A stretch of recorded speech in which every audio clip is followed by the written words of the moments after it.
Bienvenue, chers amis. C'est notre dernière session sur la vie de Baha'u'llah. Malheureusement, aujourd'hui, nous devons dire au revoir à Baha'u'llah, avec qui nous avons passé 18 semaines, presque 6 mois. Nous allons parler de son décès, de son ascension, de ses funérailles, et nous allons regarder ce qui s'est passé quelques semaines avant, et puis dans les semaines et les mois qui ont suivi l'ascension de Baha'u'llah. Je vais partager mon écran et on va commencer cette histoire très touchante. Partie 10 de la chronologie en ligne. C'est notre 18e session, mais c'est la 10e partie. La vie de Baha'u'llah. Partie 10, le 29 mai 1892. L'ascension de Baha'u'llah. Cette partie, aujourd'hui, va couvrir les mois, les semaines et les jours avant, pendant et après l'ascension de Baha'u'llah à l'âge de 75 ans, le 29 mai 1892. L'année avant l'ascension de Baha'u'llah, de 1891 à 1892. Environ un an, on va parler du livre de l'Alliance de Baha'u'llah, le Kitabi Ahd. Environ un an avant son ascension, Baha'u'llah a révélé un document unique dans l'histoire de la religion. Une manifestation de Dieu, pour la première fois dans l'histoire des religions, révèle et écrit de sa propre main, pas dicté à son secrétaire, de sa propre main, son dernier testament. Ce livre s'appelle le Kitab Ahd, le livre de l'Alliance.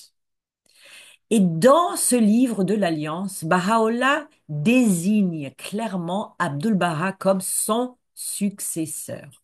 Le gardien de la foi, Shoghi Effendi, a dit nulle part dans les livres relatifs au système religieux du monde, ni même dans les écrits de l'auteur de la religion Babi, nous ne trouvons un seul document établissant une alliance dotée d'une autorité comparable à celle de l'alliance que Baha'u'llah lui-même a instituée.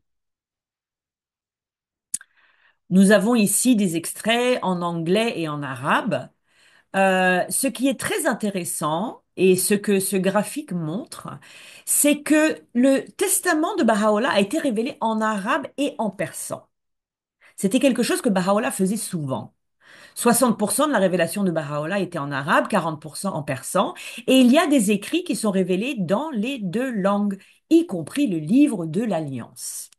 Et ce que j'ai trouvé très intéressant, c'est qu'il y a un paragraphe, une phrase plutôt, qui est révélée deux fois par Baha'u'llah, une fois en persan, une fois en arabe, et cette phrase identique, c'est-à-dire, il a fait ça, moi, pour moi, c'est qu'il n'y ait aucun doute, que ceux qui parlent arabe lisent le Testament, lisent cette phrase, que ceux qui lisent le persan lisent le Testament et lisent cette phrase a à voir avec Abdul Baha. Et comme elle n'est pas traduite en français, je vais faire de mon mieux pour la traduire sur le vif. Le Testament de Baha'u'llah dit il est obligatoire pour les descendants de Baha'u'llah, les descendants du Bab et ma famille et les croyants de se tourner tous, de tourner tous leur visage vers Abdul Baha en persan. En arabe, Baha'u'llah dit considérez ce que nous avons révélé dans notre très saint livre, le Kitabi Akdas, quand l'océan de ma présence se sera retiré et que le livre de ma révélation sera terminé, tournez vos visages, la même phrase, tournez vos visages vers celui que Dieu a déterminé, celui qui est issu de cette ancienne racine. Entre septembre 1891 Et mai 1892. Donc septembre, octobre, novembre, décembre, janvier, février, mars, avril, mai. Les 8 mois avant l'ascension de Baha'u'llah. Baha'u'llah va faire quelque chose que Abdul-Baha va également faire quand la fin de sa vie approche. Il va parler de son décès. Baha'u'llah, 8 mois avant de mourir, avait déjà exprimé son désir de quitter ce monde. Et il devient de plus en plus évident à partir de ce moment et le ton de son discours que la fin de sa vie approche. Sur cette photo, bien évidemment, vous voyez Abdul Baha, c'est une de mes photos préférées de Abdul Baha en Terre Sainte. On le voit de dos, quelque part en Terre Sainte, on ne sait pas où. Et j'ai choisi cette photo euh, comme un clin d'œil au fait que Baha'u'llah est en train de continuer son chemin. Il part, il nous quitte. Dans le Kitab Bihar, le livre du testament de Baha'u'llah, il parle de Abdul Baha de trois manières. Il a un terme en persan, la branche la plus puissante, Rosne Azam, et en arabe, il dit celui que Dieu a déterminé, Man Aradullah, et celui qui est issu de cette ancienne racine. Alors là, je vais massacrer. Alazi il Shaba min hadal asil qadim. Peu de temps avant l'ascension de Baha'u'llah, il a une phrase. Ça, c'est le ciel lors de la nuit tombante au-dessus de Bahji. Il a une phrase très triste, très peu de temps avant son décès. Abdul Baha est dans sa chambre et il est en train, c'est très touchant, Abdul Baha est en train de mettre de l'ordre dans les papiers de Baha'u'llah, qui étaient d'habitude parfaitement organisés. Baha'u'llah se tourne vers son fils et lui dit, il est inutile de rassembler ces papiers, je dois les laisser et m'enfuir. Moi aussi, j'ai terminé mon travail, je ne peux plus rien faire, c'est pourquoi je dois l'abandonner et prendre mon départ. Vous devez vraiment imaginer le coup de poignard que ces mots ont eu comme effet dans le cœur de Abdul Baha. Nous approchons maintenant du mois du décès de Baha'u'llah. Baha'u'llah va être malade à partir du 8 mai 1892 jusqu'à son décès, 21 jours plus tard, le 29 mai. On va commencer avec 9 jours de maladie. Donc, cette maladie, certains médecins, historiens bahaïs pensent que c'était la malaria. Bien sûr, nous avons plusieurs amis ici qui ont vécu dans des pays tropicaux, y compris nos amis en République démocratique du Congo et notre ami qui était pionnier à l'époque au Zaïre, à Mbujimaï, qui connaissent très bien les symptômes de la malaria sont vraiment des fièvres, des cauchemars, la température du corps qui augmente, des frissons, et c'est vraiment les symptômes que Baha'u'llah a. Le dimanche 8 mai 1892, Baha'u'llah contracte une fièvre. J'ai une photo de militaires ottomans parce que ce même jour, les Ottomans avaient rassemblé des conscrits contre leur gré. Et donc les tentes où les détenus sont trouvés est très très proche de Bahji. Et les gens à Bahji pouvaient entendre jour et nuit les cris déchirants et les lamentations de ces gens qui ont été mis de force dans l'armée ottomane. Le lendemain du dimanche 8 mai, le lundi 9 mai, la fièvre de Baha'u'llah s'intensifie. Ceux qui ont attrapé la malaria savent de quoi je parle. En fin d'après-midi, la fièvre s'intensifie ce lundi et Baha'u'llah ne reçoit qu'une seule personne. Le lendemain, le mardi 10 mai, Nabil, l'historien, qui est dans la vie de Baha'u'llah depuis 40 ans, depuis 1850, 52, 53, 54, non, 40 ans, oui, il voit Baha'u'llah pour la dernière fois. Malheureusement pour Nabil, il ne sait pas que c'est la dernière fois qu'il va voir Baha'u'llah et il s'en rappellera le reste de sa vie. Le lendemain, le mercredi 11 mai, Baha'u'llah ne reçoit personne. La porte de l'union, comme il dit, est fermée. l'atmosphère de la communauté est vraiment au plus bas. 5 jours plus tard, le lundi 16 mai, Baha'u'llah envoie un message à tous les amis. Et c'est très touchant parce que Baha'u'llah est en train de mourir. Mais il envoie quand même un message aux amis pour leur dire de rester patient, de rester inébranlable, de se lever pour promouvoir sa cause. Et il leur dit, et c'est très triste, il leur dit, ils ne doivent pas s'inquiéter car je serai toujours avec eux, je me souviendrai d'eux, je m'occuperai d'eux. C'est très, très, très clair que Baha'u'llah sait qu'il est en train de mourir. Du 17 au 29 mai 1892, les 12 derniers jours de Baha'u'llah.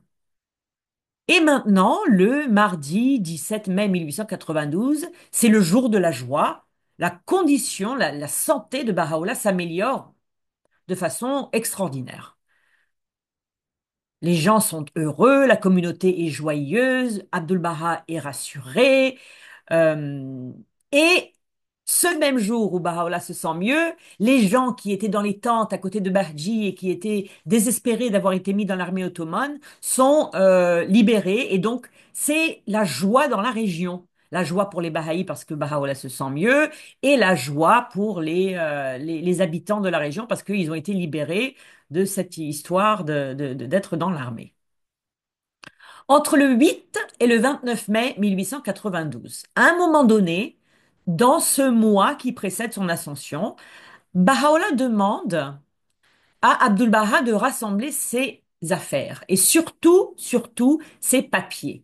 C'est pour ça que j'ai cette photo. On a des tages, des chapeaux hauts de Baha'u'llah, on a un plumier, on a des plumes, on a un petit couteau, on a un chapelet, on a une petite cuillère pour mettre l'encre.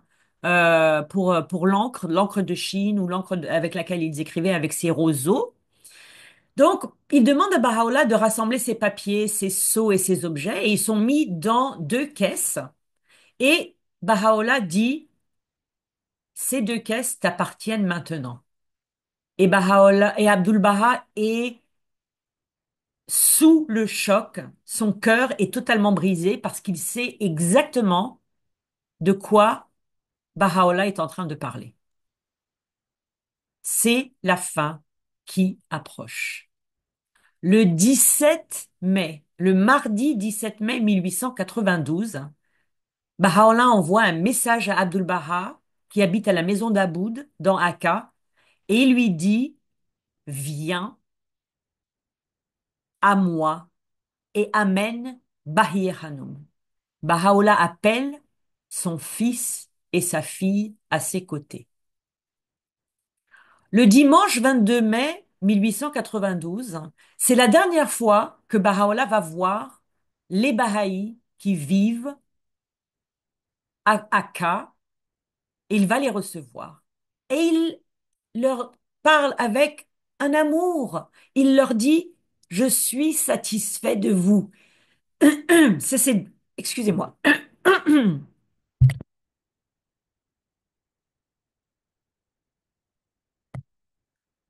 Ce sont ses dernières paroles. Baha'u'llah dit aux croyants qui sont à ses côtés, 7 jours avant sa mort, il lui dit, je suis satisfait de vous. Vous avez rendu de nombreux services. Vous avez été très assidus dans vos travaux.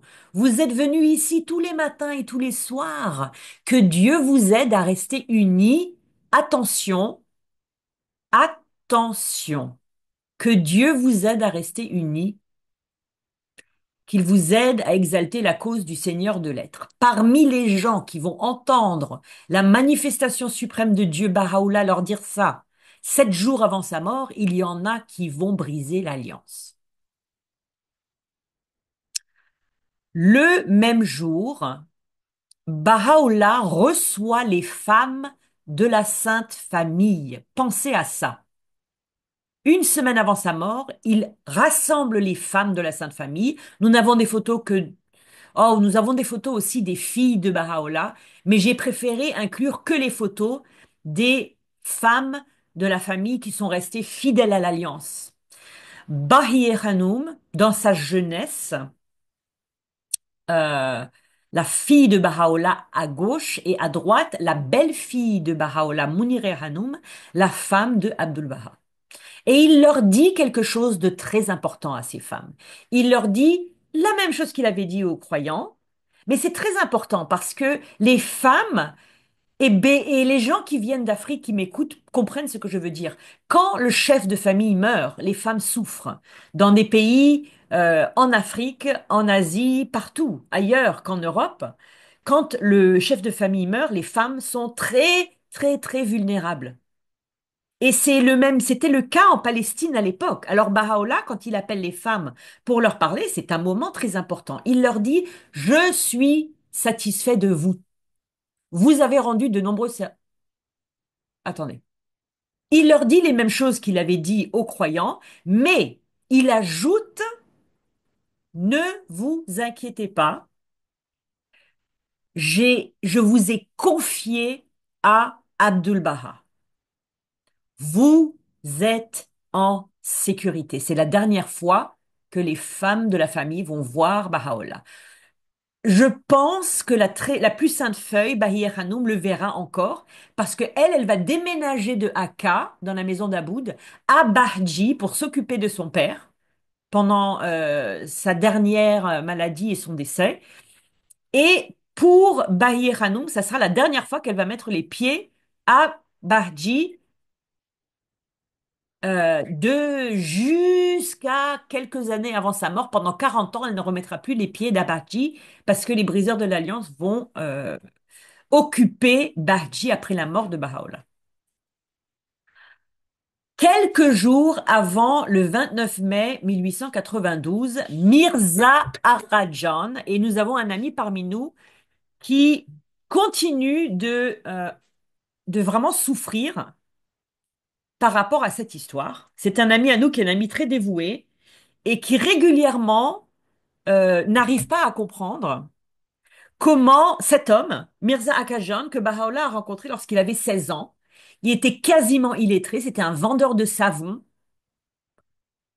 et Baha'u'llah l'a infusé de capacités pour pouvoir être son secrétaire pendant 40 ans, pour pouvoir subsister l'énergie spirituelle dans la pièce de Baha'u'llah pendant qu'il recevait la révélation de Dieu, pour pouvoir la noter pendant 40 ans, pendant tout le ministère de Baha'u'llah, 10 ans avant qu'il se déclare à partir de 1853, jusqu'à sa déclaration. Alors c'est lui qui a écrit tous les paroles cachées, le Kitabi Akdas, dans le Kitabi Khan, toutes les tablettes, les milliers de tablettes que Baha'u'llah. C'est lui, là, lui. Il avait 16 ans quand Baha'u'llah l'a trouvé.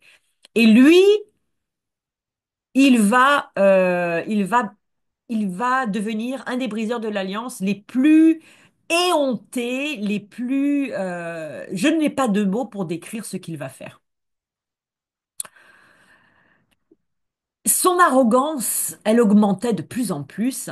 Baha'u'llah connaissait ses fautes, mais il avait un rôle important parce que personne d'autre ne pouvait subsister la présence de Baha'u'llah. Quelque part, le fait qu'il ait brisé l'alliance, le fait qu'il n'ait pas été fidèle, qu'il n'ait pas été loyal, c'est peut-être la raison pour laquelle il n'avait aucun effet secondaire à voir Baha'u'llah en état de révélation. Parce que peut-être il n'était pas sensible dans son cœur à ça depuis le début. Et peut-être que ça avait une utilité, bien sûr. Sinon, on n'aurait rien de la plume de Baha'u'llah, ou très peu.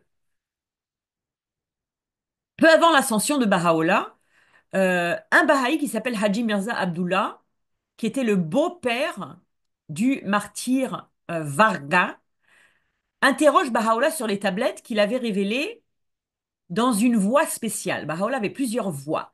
Il avait la voix de Dieu, la voix de la manifestation de Dieu, la voix de la Vierge du ciel, la voix de l'humanité. Et il avait une voix particulière.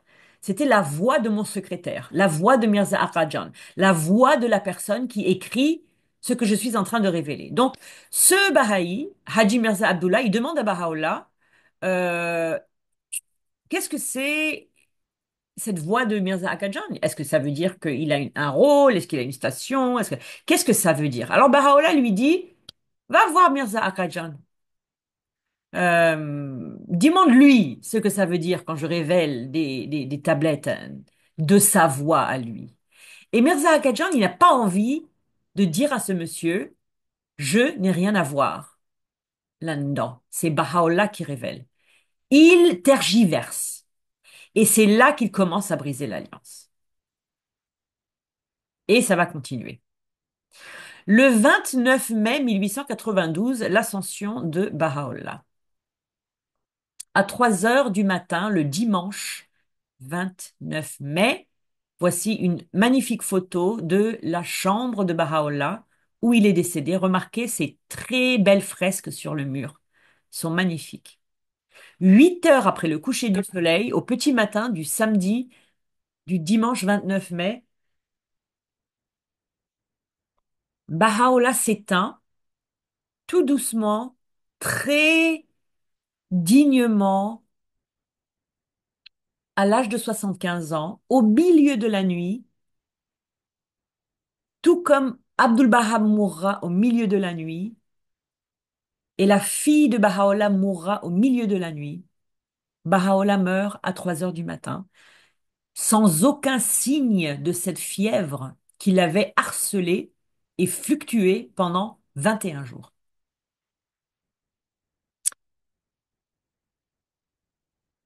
Immédiatement après la mort de Baha'u'lláh, Abdul Baha envoie un télégramme au sultan de l'Empire ottoman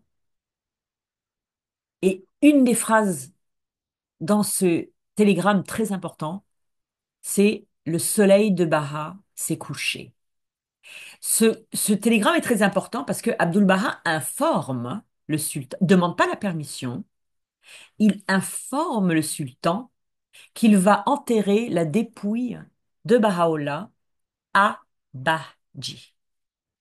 Mais le sultan donne volontiers son accord. Et 3 heures après la mort de Baha'u'lláh, l'alliance est brisée. Baha'u'lláh, le corps de Baha'u'lláh n'était même pas froid quand Mirza Mohammed Ali, son fils, le demi-frère de Abdul Baha, brise l'alliance. Dans la tradition bahaï, quand une personne meurt, nous avons des rites. En tant que bahaï, nous avons très, très peu de rites. Mais un rite qu'on a, plusieurs des rites qu'on a, ont à voir avec la mort. La première chose que l'on fait, c'est que l'on lave le corps. Les hommes lavent les corps des hommes, les femmes lavent les corps des femmes. On lave le corps, on le parfume, on l'entoure avec un linceul blanc. On met une bague à la main, une bague avec un verset sacré. Et alors que Abdul Baha est en train de se préparer pour cette cérémonie extrêmement touchante de laver le corps de son père, son demi-frère arrive et dit: Oh non, les caisses de Baha'u'lláh. Oh non, elles vont être mouillées si on les laisse dans la même pièce où on va laver le corps de Baha'u'lláh. Abdul Baha est dans un état de choc. Il vient de perdre Baha'u'lláh. Il ne réagit pas, il ne dit rien et Mirza Mohammed Ali lui dit: Écoute, je vais te rendre un grand service, je vais sortir les caisses de cette pièce. Les caisses que Baha'u'lláh avait expressément léguées à Abdul Baha qui contenaient des papiers très importants. Un des papiers dans ces caisses, c'était la version corrigée à la main par Baha'u'lláh des chroniques de Nabi. Elles sont perdues pour toujours. C'est la dernière fois que Abdul Baha va voir ces caisses. L'enterrement de Baha'u'lláh, le même jour de son décès, Baha'u'lláh est enterré dans la pièce la plus au nord de la maison qui servait d'habitation à son gendre. Au nord, c'était la maison la plus au nord, dans la propriété de Bahji. Il est enterré peu de temps après le coucher du soleil, le dimanche 29 mai 1892. Entre le 29 mai et le 7 juin 1892, les 9 jours après l'ascension de Baha'u'lláh. Alors là, je vais vous raconter une histoire très intéressante. C'est la tablette de souvenance pour Baha'u'lláh. La manifestation suprême de Dieu, Baha'u'lláh, décède. Abdu'l-Baha ressent le besoin d'avoir une tablette de souvenance. Aucun des écrits que Baha'u'llah n'avait révélés durant sa vie n'aurait pu suffire. Baha'u'llah, c'est la manifestation de Dieu. On ne peut pas réutiliser une prière que Baha'u'llah avait révélée pour une femme à Hamadan ou un Kurde à Suleymaniye. Non, on a besoin d'une tablette de souvenance qui sera extraordinaire.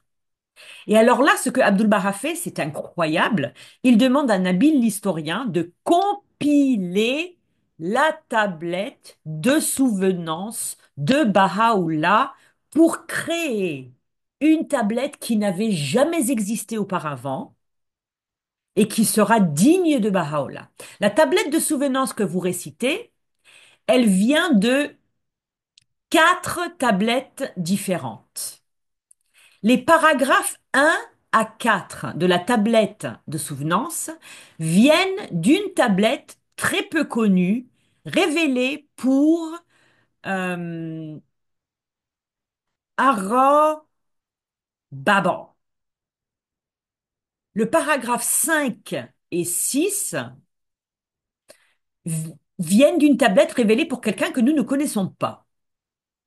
Les 3 premières phrases de la tablette du paragraphe 7, le dernier paragraphe de la tablette, elle vient de 2 tablettes différentes. Les 3 premières phrases, j'ai marqué, on ne sait pas, mais en fait on sait, c'est une tablette révélée par Baha'u'llah pour sa sœur, Sari Khanum.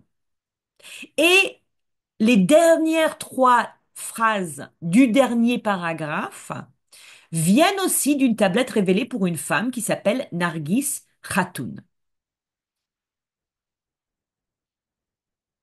Si vous voulez l'écouter en arabe, vous pouvez aller sur le site de euh, Utterance Project et vous pouvez l'entendre récité en arabe par mon ami Adib Massoumian, en arabe avec des sous-titres en anglais. Mais c'est extraordinaire. À l'époque où Baha'u'llah était emprisonné dans la très grande prison, il y avait un monsieur de Akka qui avait décidé de le tuer bien correctement. Donc ce monsieur qui s'appelait Sheikh Mahmoud, il arrive avec un couteau, il va dire, Baha'u'llah, Baha'u'llah, je vais arriver avec mon couteau, je vais bien le poignarder. Quand il arrive devant les gardes, qui allaient le laisser rentrer, bien sûr, les gardes demandent à Baha'u'llah, est-ce qu'il peut rentrer? Baha'u'llah dit non, dites-lui de laisser son couteau et après il peut venir. Donc le monsieur est très choqué, comment est-ce que Baha'u'llah savait ça? Il part à la maison, il dit, ah, c'est pas grave, je vais enlever mon poignard, je vais venir, je vais l'étrangler bien correctement. Il arrive à la prison, Baha'u'llah dit non, il ne peut pas venir avant d'avoir purifié son cœur. Alors là, Cheikh Mahmoud y retourne à la maison et puis il se rend compte que non, non, non, non, il y a quelque chose. Il est transformé, il est changé, il revient sans aucune intention de faire du mal à Baha'u'llah. Baha'u'llah le reçoit. Cheikh Mahmoud devient un des premiers Baha'i de Akka. Quand Baha'u'llah décède, c'est ce même Cheikh Mahmoud qui va monter la garde pendant une semaine dans le tombeau pendant qu'on construit le dernier mur. Ce monsieur qui était venu avec un poignard, qui était venu pour étrangler Baha'u'llah, qui est devenu un des premiers Baha'i de Akka, c'est lui qui va monter la garde. Mais là maintenant, on a été très concentré sur la tristesse des Baha'i, le cœur brisé de Abdul Baha, bien sûr. Mais le peuple de Akka ne se remet pas de la mort de Baha'u'llah. Pendant une semaine, ils vont veiller.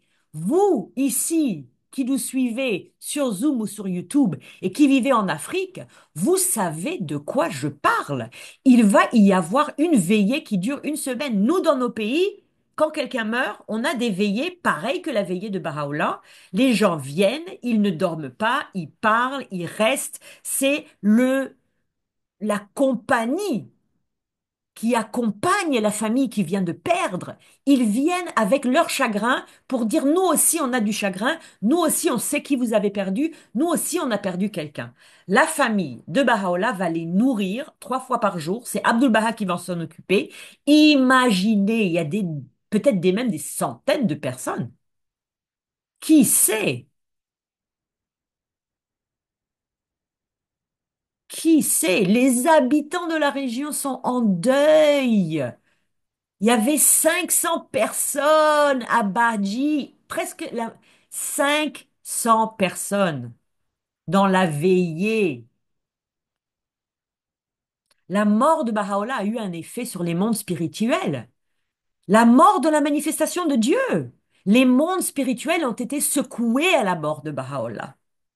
Et à partir du 13 mai 1892, on va commencer à voir des gens qui écrivent des lettres, qui composent des poèmes, qui envoient des télégrammes, louant Baha'u'llah, louant ce qu'il a fait pour Akka, la réparation de l'aqueduc, la gentillesse, sa générosité, des témoignages élogieux de gens qui sont juifs, chrétiens, bahaïs, qui sont druzes, des gens de toutes confessions religieuses, de Damas, de Alep, de Beyrouth, du Caire, en arabe, en persan, en turc. Ça, c'est une section rouge. Alors, vous savez que c'est une mauvaise nouvelle. Oui, il y a ces hommages lumineux, magnifiques. Dans cette photo que vous voyez de la maison de Bardji en ruine, après les 40 ans d'occupation des briseurs de l'Alliance, je veux vous dire que 3 jours après la mort de Baha'u'llah, les briseurs de l'Alliance, Mirza Mohammad Ali, le demi-frère de Abdul Baha, le fils de Baha'u'llah, vont ouvrir les caisses et commencer à chercher. Qu'est-ce qu'ils cherchent? Et Abdul Baha, il les voit de sa fenêtre dans le jardin en train de d'ouvrir les caisses et comme des sauvages, essayer de chercher. Qu'est-ce qu'ils cherchent? Ils cherchent le testament de Baha'u'llah parce que ce qu'ils veulent faire, parce que ils ont un talent, hein. C'est pas des gens qui n'ont pas de talent. Ils ont un talent, ces briseurs de l'Alliance. Ils sont très doués en calligraphie et ils peuvent très facilement imiter l'écriture de Baha'u'llah, même son écriture tremblante après son empoisonnement. Et ils voulaient modifier son testament parce qu'ils voulaient le contrôle 3 jours après la mort de Baha'u'llah. Abdul Baha ne veut même pas qu'ils sachent qu'il les a vus. Alors il retourne se coucher sans rien dire, mais son cœur est totalement brisé. Mais Baha'u'llah savait que c'est ce qui allait se passer. Alors le livre de l'Alliance qu'il avait révélé, il l'avait donné à Abdul Baha l'année où il l'avait révélé. Il lui avait dit, mets-le dans une boîte et probablement cache-le. Le 7 juin 1892, le livre de l'Alliance. Voici.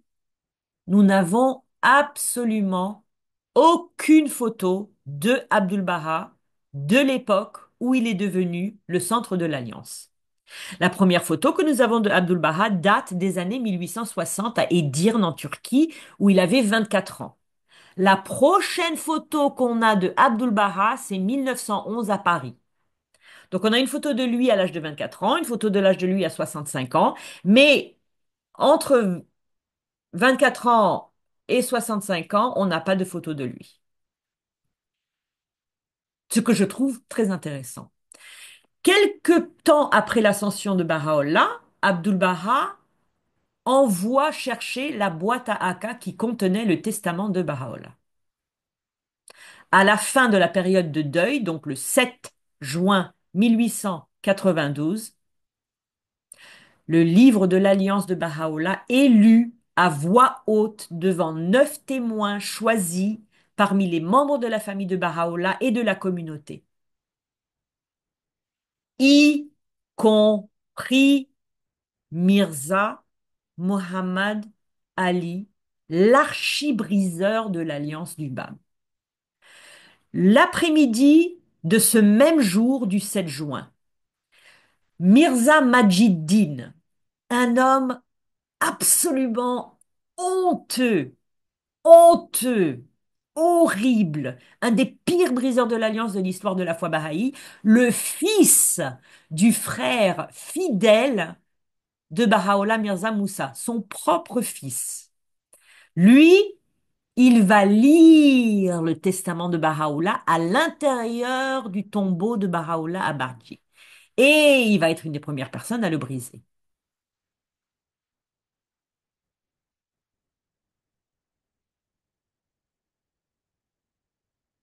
Le testament de Baha'u'llah, comme vous le voyez sur cette photo, est un test de constance.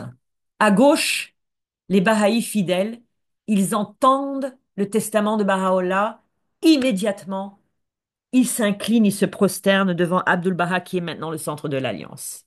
Les Mirza Majidine, les Mirza Arajan, les Mirza Muhammad Ali, ils entendent le même testament lu au même moment et ils disent, nah, c'est moi, je, moi, jalousie, pourquoi c'est pas moi?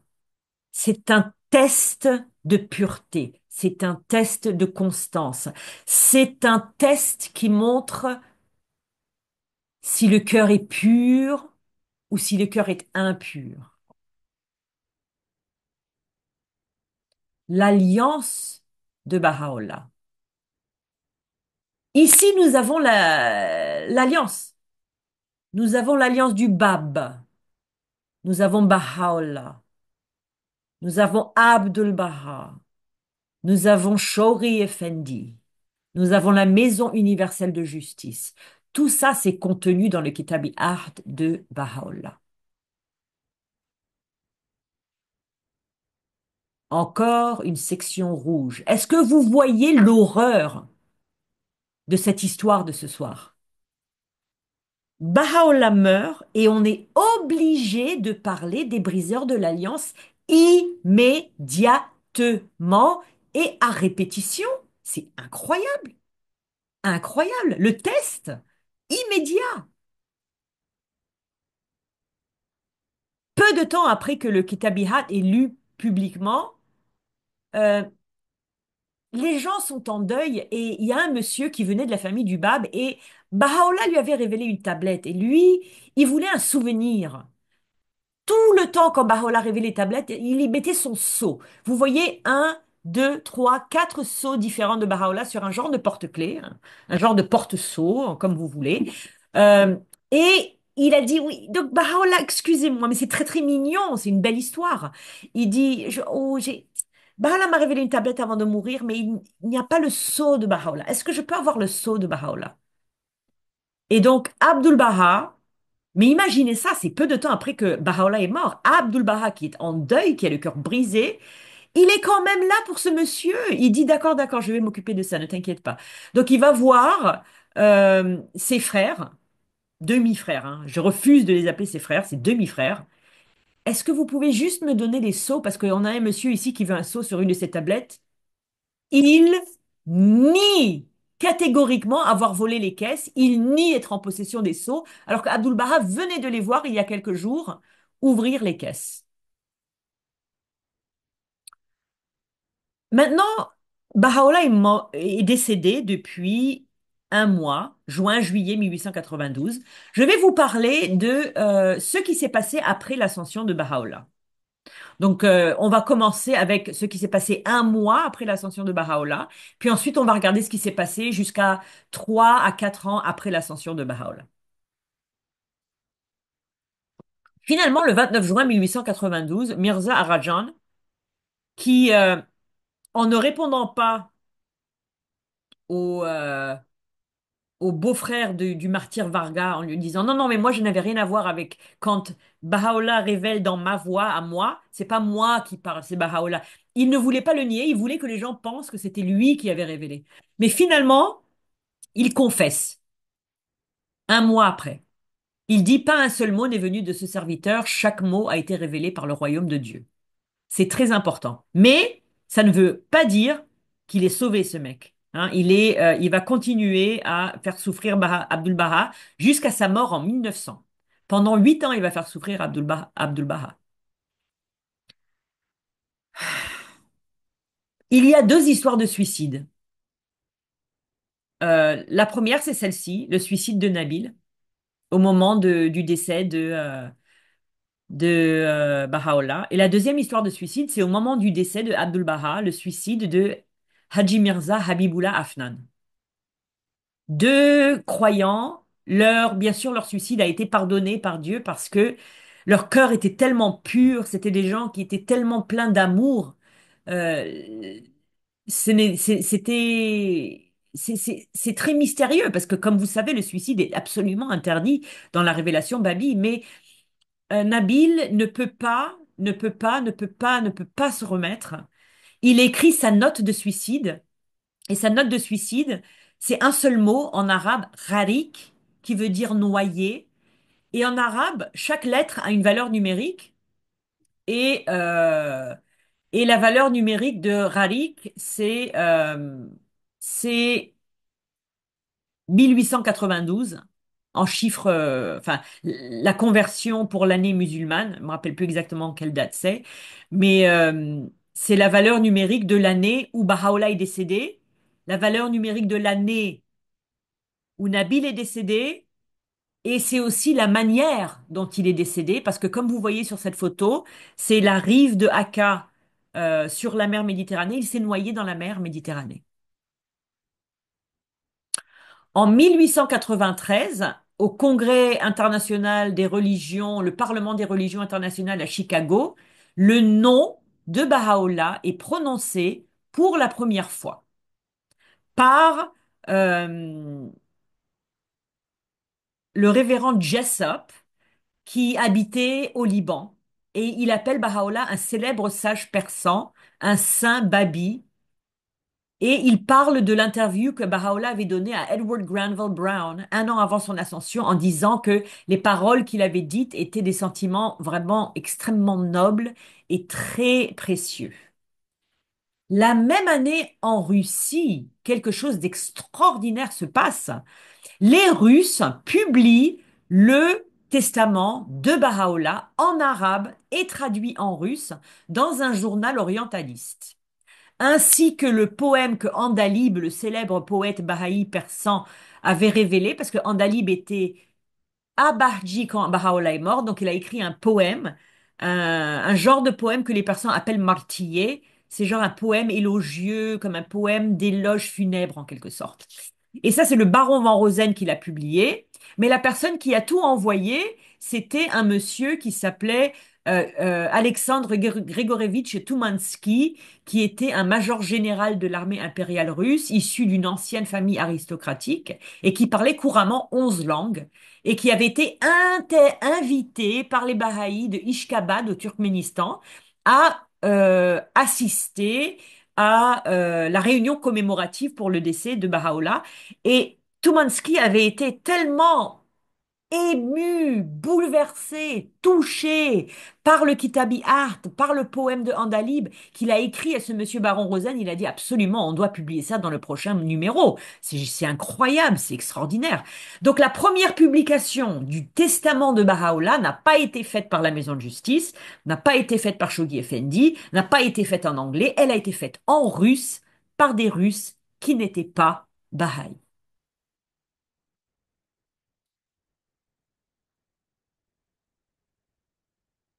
Un poète libanais 4 ans après la mort de Baha'u'llah, va dire, il va écrire un poème, il va dire, c'est très beau, c'est un poème à la louange du tombeau de Baha'u'llah Bahji.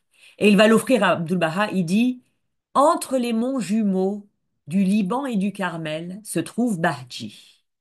C'est là que repose Baha, le Seigneur de la générosité et de la miséricorde, le maître élu, la lumière de direction, Baha. La splendeur et la lumière du soleil de vérité, celui qui est le luminaire de tous les noms. Là est la vraie joie, le désir de tous les cœurs qui recherchent ces lumières, le réconfort des yeux, l'accomplissement et la réalisation de tout espoir. Sa présence bienfaisante, l'eau qui jaillit des puits de ces régions a été purifiée. C'est une référence à l'aqueduc qui amène de l'eau fraîche à Akka. Et la lumière du soleil de la vérité, la splendeur et la lumière, pardon, il est la lumière du soleil de la vérité. Il est la splendeur et la lumière du soleil de la vérité. Par sa présence bienfaisante, l'eau qui jaillit de ces régions a été purifiée et l'air et le climat de Akka et de ses environs ont été changés.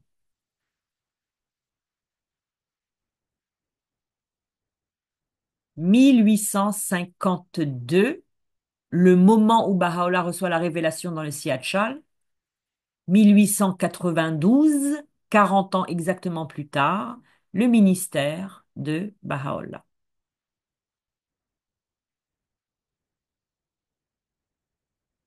Laissez-moi juste lire la tartine que j'ai écrite là pour savoir un peu qu'est-ce que c'est que cette photo. Alors, ce manuscrit absolument extraordinairement beau, illuminé, est le frontispice, je ne sais pas si c'est un mot en français, du Majmou'i Mubaraki, la collection sacrée. Une compilation de 26 des écrits les plus importants de Baha'u'llah, décorés de façon absolument exquise et euh, attachés avec une couverture laquée. Le calligraphe était Mirza Ali Akbar Milani Munib al-Sultan, qui était la personne en charge de la printing press, de un endroit de l'imprimerie d'Iran. La tablette que vous voyez ici est très très très très très très longue, 18 700 mots, qui n'a jamais été traduite. Cette longue tablette de Baha'u'llah adresse énormément de sujets, parmi lesquels un commentaire sur la Lahe Raïs, une des tablettes que Baha'u'llah avait révélées à un des ministres du sultan ottoman en 1868. Le martyr de Badi est un autre des sujets. Donc ce volume avait été commandité par Abdul Baha et il l'a offert de sa part au British Museum à Londres. Et c'est Hippolyte Dreyfus Barnet, premier Baha'i français que nous adorons tous, qui l'a offert au British Museum le 12 avril 1913, presque 3 mois après la dernière visite de Abdul Baha en Angleterre. Alors, cette photo vient bien entendu du British Museum, British Library. Euh, l- Nous allons passer en revue quelques-uns des aspects les plus importants du ministère de Baha'u'llah. Euh, et on va commencer je vais vous lire cette dernière section. C'est ici que se termine cette chronologie. Euh, c'est une façon de dire au revoir à Baha'u'llah en regardant tout ce qui s'est passé pendant son ministère. Lorsque le Bab avait déclaré sa mission à Mullah Hussein le 23 mai 1844, il avait déclenché un processus dynamique, divinement propulsé et embrassant le monde entier, qui avait le pouvoir de transformer. Transformer les cœurs, transformer les âmes, transformer les sociétés, transformer les communautés.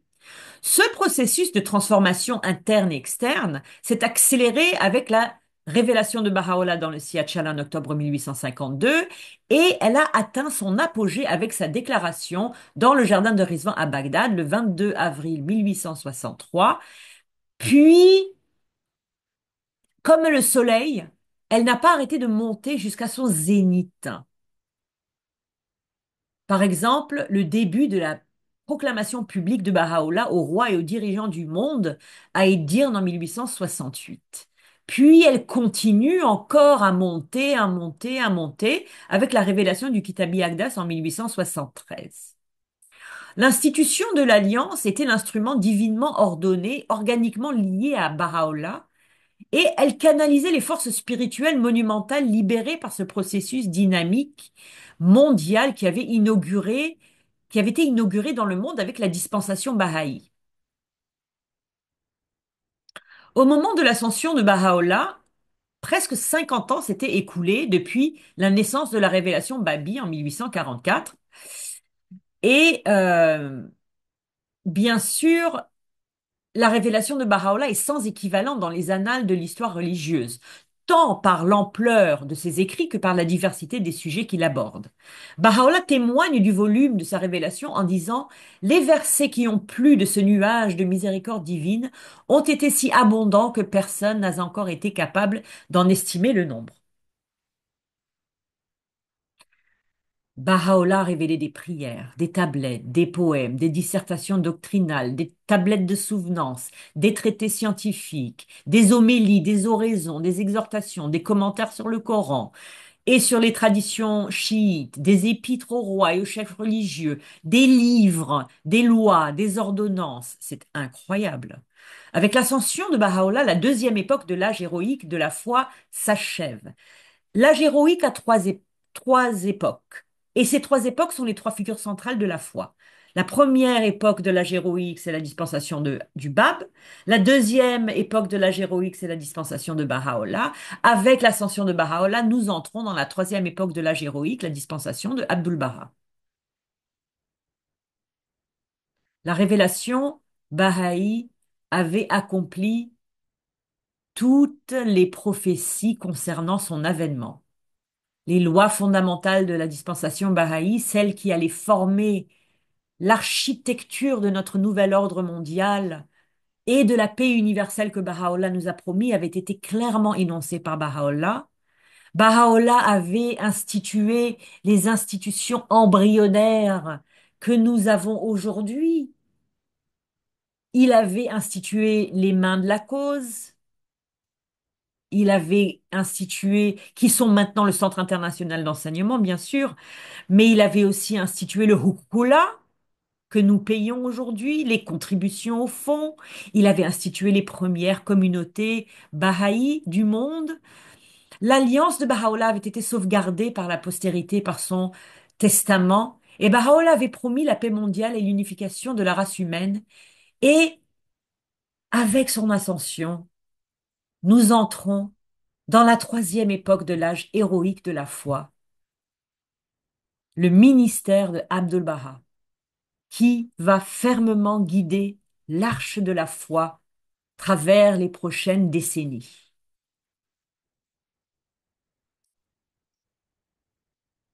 Merci du fond du cœur à tous ceux qui sont semaine après semaine, pendant 18 semaines venus sur Zoom. Merci à vous surtout aussi sur YouTube qui nous écoutez. Euh, Comme on dit où j'habite au Congo, on est ensemble. Je vous dis au revoir pour quelques mois. Si vous voulez être informé des prochaines causeries que je vais offrir en français, laissez un commentaire sur la vidéo YouTube. Donnez-moi votre email ou demandez-moi de vous donner l'email auquel vous pouvez écrire. À partir de maintenant, pour le reste de cette année, je vais probablement offrir des causeries ponctuelles, pas hebdomadaires, mais nous nous reverrons. Allez, merci beaucoup et bonne fin de semaine et à très bientôt, j'espère.